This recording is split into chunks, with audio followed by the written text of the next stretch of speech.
കോഴിക്കോട് സ്വദേശിനി ശ്രീജ സതീഷ് എഴുതിയ ശ്രീകണ്ഠേശ്വരത്തപ്പനെക്കുറിച്ചുള്ള ഭക്തിഗാന വരികൾ ക്ഷേത്രം പ്രസിഡന്റ് PV ചന്ദ്രൻ ഗായകൻ രാകേഷ് ബ്രഹ്മാനന്ദന് കൈമാറി.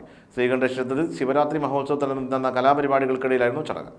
കോഴിക്കോട് സ്വദേശിനി ശ്രീജ സതീഷ് എഴുതിയ ശ്രീകണ്ഠേശ്വരത്തപ്പനെക്കുറിച്ചുള്ള ഭക്തിഗാനത്തിന്റെ വരികൾ ക്ഷേത്രം പ്രസിഡന്റ് PV ചന്ദ്രൻ ഗായകൻ രാകേഷ് ബ്രഹ്മാനന്ദന് കൈമാറി. ക്ഷേത്രം program committee convener M Sreekumar, Sreeja Satheesh എന്നിവർ ചടങ്ങിൽ പങ്കെടുത്തു. തുടർന്ന് രാകേഷ് ബ്രഹ്മാനന്ദൻ ഗാനം വേദിയിൽ ആലപിച്ചു.